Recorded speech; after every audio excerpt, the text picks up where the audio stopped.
네, 지금부터는 최상욱 커넥티드 그라운드 대표 만나보겠습니다. 안녕하십니까? 예, 안녕하십니까. 최상욱입니다. 예, 안경을 청취자 여러분들 선글라스를 가져오시고 네. 이 원래 쓰는 이 색깔이 없는 안경을 깜빡 놔두고 오셔가지고 자료를 보시려면 쓰실 수밖에 없는 상황 좀 이해해 주시기 바랍니다. 약간 예. 답답해 보이실 수도 있는데 예, 그래서 예. 도수 있는 선글라스인데 예. 안경 못 껴서 죄송합니다. 예, 예.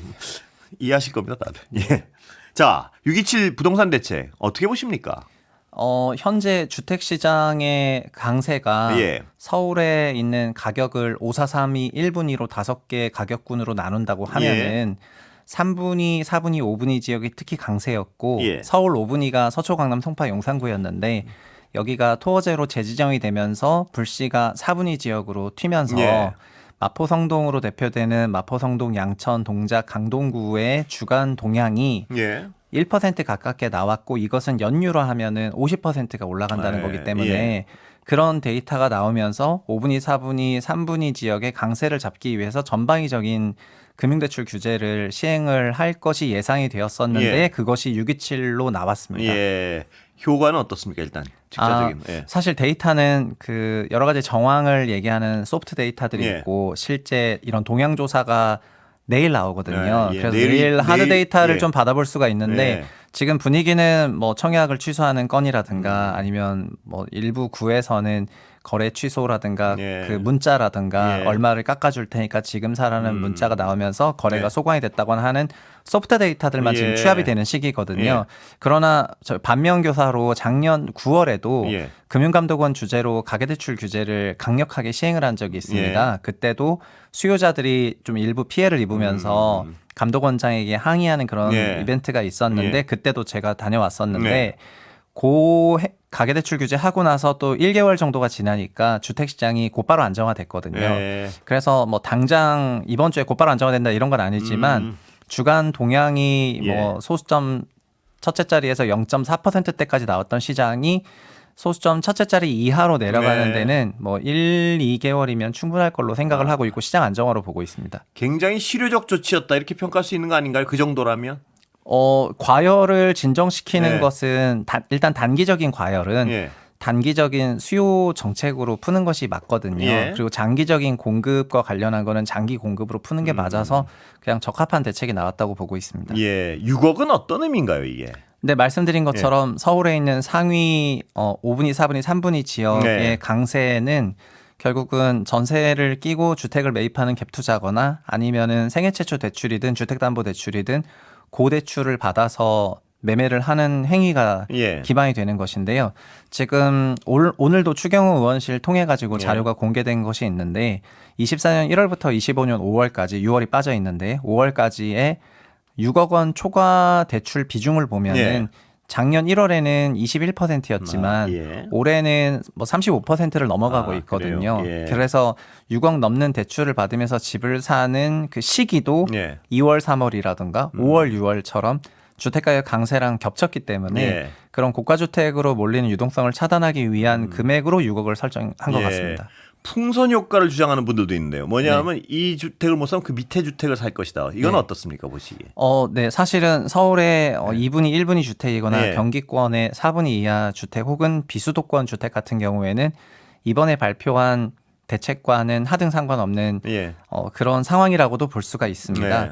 그래서 일각에서는 말씀하신 것처럼 풍선 효과가 있을 거로도 보고 있는데 다만 작년도 그렇고 사실 23년에도 이와 유사한 상황이었는데 은행대출 규제를 강화하면은 결국에는 가장 고가 자산이 움직임이 멈추면서 그 하위 가격대 시장도 약간 튀다가 말거든요. 아, 예. 그래서 그것이 1개월 후 정도 지났을 때는 시장이 안정세로 흘러가게 됐던 그런 메커니즘이었던 것 같고요. 예. 그리고 지난 3년을 복기해 보면 시장에 서울 수요가 좀 초과 수요가 발생을 한 것이 예. 저출산 지방 소멸 이런 이슈가 접목이 되면서 나타난 거다 보니까 은행 대출 규제를 한다 손 치더라도 비수도권으로 전파가 된다거나 예. 아니면 수도권 내 그 하위 가격대로 뭐 광범위하게 전파가 될 가능성이 아직은 높진 않은 것 같고요. 예. 다만 그 전에 강세가 너무 셌기 때문에 일부 전달되는 게 있긴 하겠으나 이것도 결국 시간을 보면서 후속 대치가 얼마든지 나올 수가 있는 예. 부분이라서 전반적인 거는 규제를 통해 가지고 대출 규제를 통해서 시장을 안정화하겠다는 그런 기조를 보여줬다는 면에서 예. 시장에서 이거를 수용하면서 빠르게 안정화될 것으로 보고 있습니다.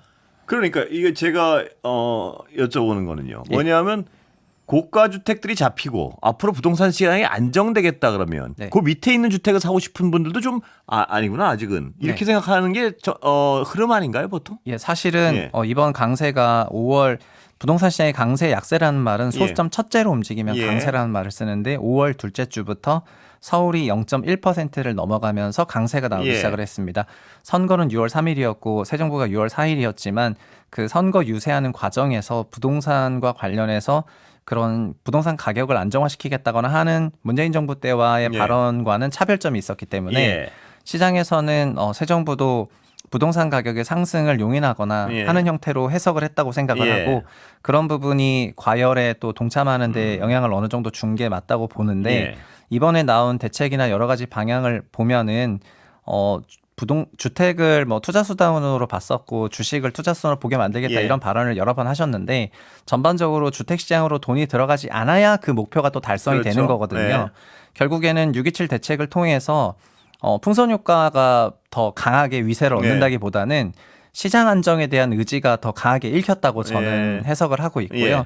결국은 하드 데이터를 보면 알 것인데 오늘 수요일이라서 그렇고 예. 목금 이렇게 1개월 정도 되는 과정에서 확인할 수 있을 걸로 보고 있습니다. 예. 그러니까 하드 데이터는 확인을 해봐야겠지만 네. 시장 안정화라는 어떤 메시지를 국민들이 분명히 인식을 했다면 예. 그 풍선 효과보다는 전반적으로 시장의 안정화 방향으로 갈 가능성이 많다. 이렇게 네, 해석할 수 있다는 네, 말씀이시죠? 그렇게 해석하고 있습니다. 예, 야당에서는요. 그런데 네. 제가 읽어드릴게요. 이게 좀 신혼부부 청년 무주택 서민은 대출 규제에 막혀 내 집 마련의 기회를 잃었지만 현금 부자와 국내 부동산 쇼핑에 나서고 있는 외국인은 규제 사각지대에 놓여 있어 외국인 특혜라는 말까지 나오는 실정이다. 이렇게 주장을 했는데 어떻게 보십니까? 저는 그것이 일종의 억가라고 생각을 합니다. 예. 왜냐하면 억가요?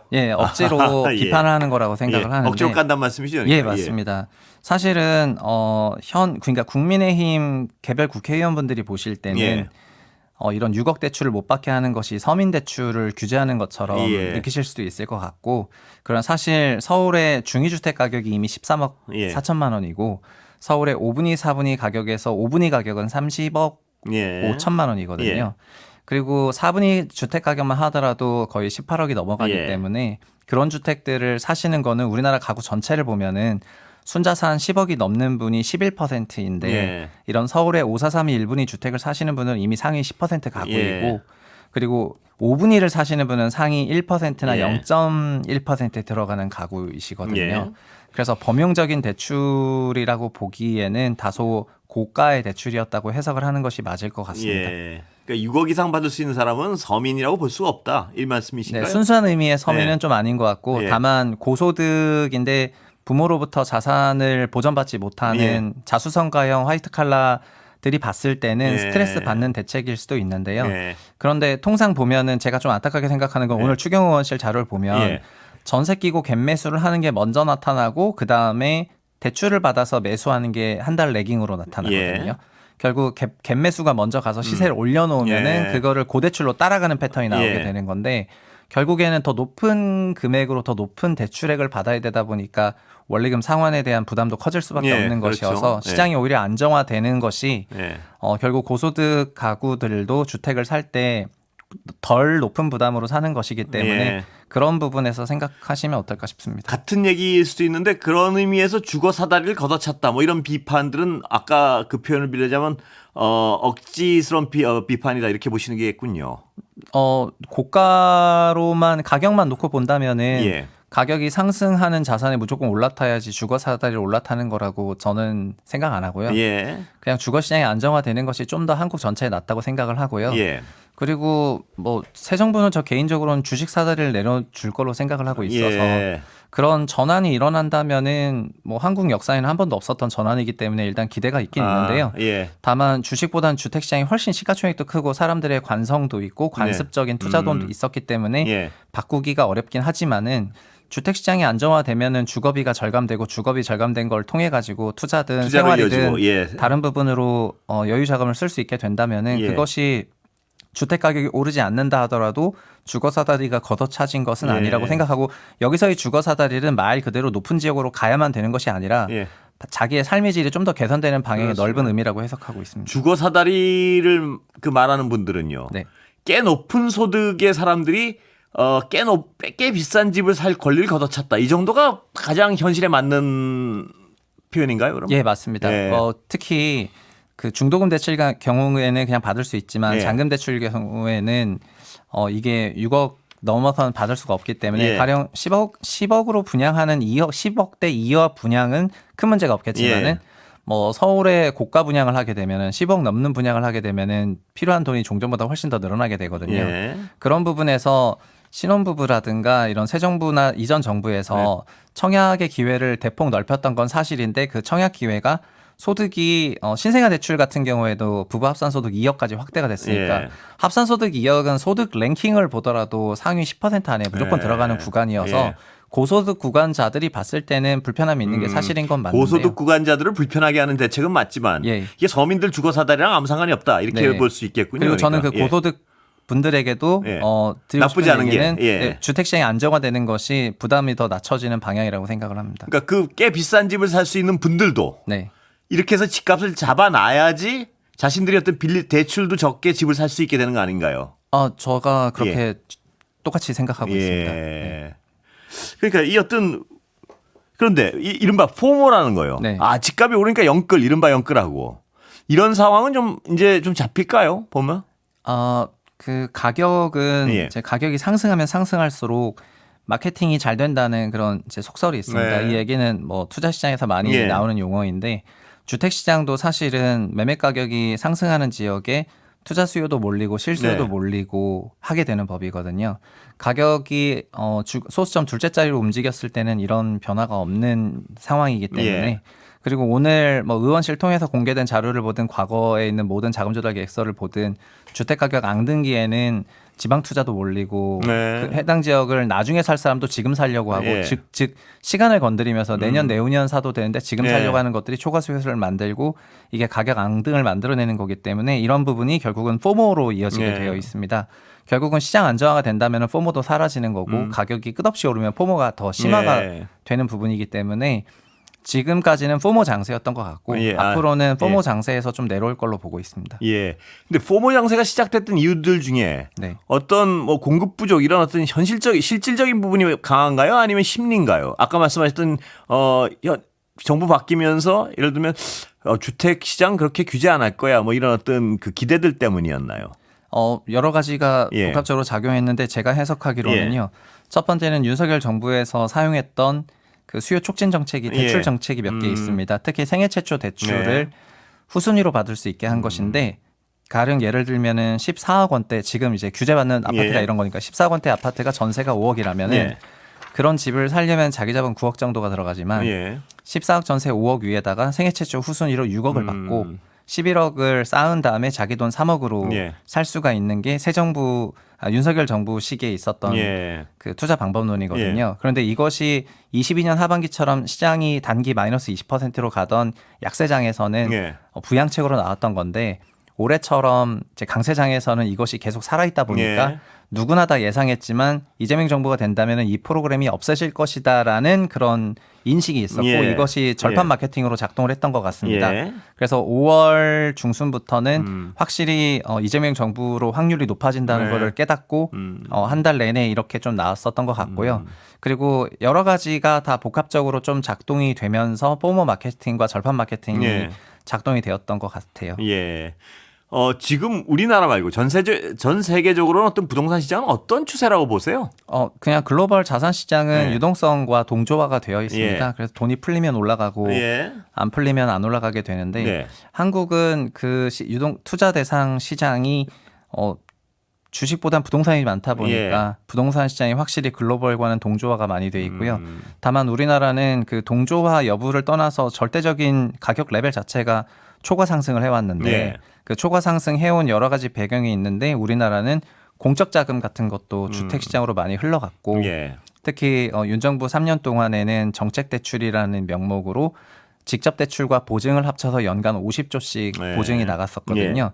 그리고 그러다 보니까 주택금융을 담당하는 공공기관들이 부실화도 같이 네. 수반이 됐었는데 요즘에 전세대출이라든가 아니면 여러 가지 정책금융에 대해서 좀 힘빼기를 하려고 한다는 것을 보면은 네. 이런 동조화는 구조적이지만 네. 한국은 동조화 말고도 내부 미시적으로 이렇게 더 보강을 했던 것들이 있는데 그런 걸 끄게 되면은 시장이 뭐 상대적으로는 뭐 덜 동조화 될 것으로 생각하고 있습니다. 유동성은 역시 전 세계적으로 근데 좀 늘어날 것이다 이렇게 보시는 거군요. 예, 그런데 그 유동성도 사실은 가계, 기업, 정부라는 세 가지 주체 예. 형태로 나오는 거고 예.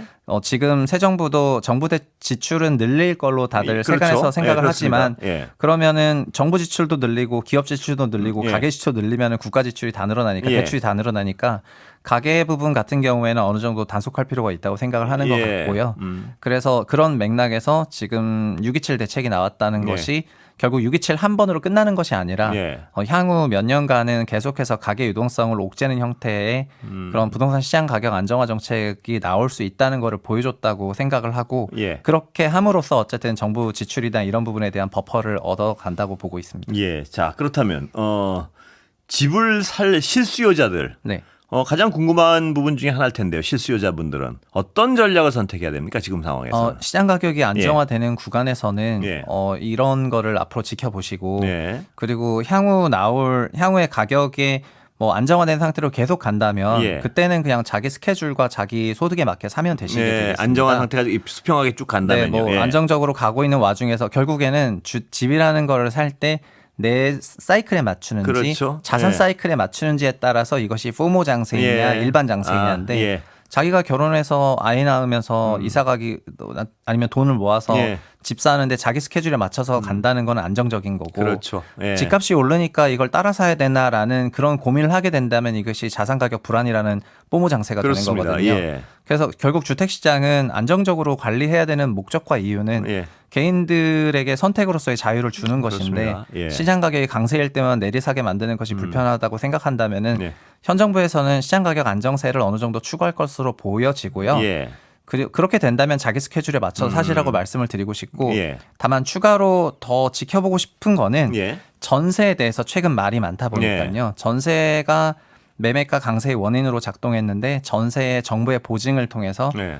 좀 유난히 레버리지로 강세화된 경향이 있고 네. 정부의 전세 대출에 대한 힘 빼기를 하는 경우에는 네. 22년 하반기처럼 전세가가 좀 약세가 될 가능성이 높거든요. 예. 전세가가 하락을 하면서 예. 그 전세가가 하락하는 만큼 매매가가 같이 동반 하락할 네. 가능성이 높으니까 예. 향후 이런 정책이 나올지에 대해서 좀 지켜볼 필요성은 있을 것 같습니다. 예. 그래서 이런 거 정도만 체크하시면서 가격 추이 보시면 좋을 것 같습니다. 그러니까 전세 지금 살고 계신 분들은 좀 지켜보면 떨어질 가능성도 있군요. 네, 왜냐하면 전세는 결국 채권인데 네. 전세 대출 금리가 올라가면 전세가가 하락하고 예. 대출 금리가 내려가면 전세가가 상승하는데 예. 한국의 전세 대출이 시장 금리보다 더 낮은 거는 정부의 보증이 있었기 때문이거든요. 예. 보증을 안 해버리게 되면 전세 금리가 시장 금리화가 되면서 예. 결국은 그 전세를 조달할 수 있는 사람들의 구매력은 제한적이기 그렇습니다. 때문에 예. 전세 가격이 내려오게 되는데 저희가 22년 하반기 때 이걸 경험을 했습니다. 네. 기준금리가 올라가면서 예. 전세가가 하락을 했고 하락한 전세가를 돌려주지 못하다 보니까 전세 보증금 위반한 혹은 빌라에서는 전세 사기 사건이 생겼던 예. 것이거든요. 그리고 전세가가 하락했던 22년 하반기에 6개월 동안 매매 실거래도 마이너스 20%가 나왔는데 전세에 기반하고 있기 때문에 매매가도 하락했던 거고요. 예. 그런 경착륙했던 기간이 있으니까 예. 단기간에 전세를 뭐 붕괴시킬 정도의 어떤 제도 변화는 없을 수가 있지만 예. 전세에 힘을 빼는 방향으로 가게 된다면은 전세가가 안정화 좀 하락세를 띌 가능성이 조금 있어 보이고 이건 매매가와 연결되는 거니까 예. 주택을 구입하시는 그런 입장이라면은 좀 지켜보시는 것이 어떨까 싶습니다. 예. 시간이 금방 다 돼버렸습니다. 다음에 감사합니다. 모시겠습니다. 네. 예. 최상욱 커넥티드 그라운드 대표였습니다. 감사합니다. 네, 감사합니다.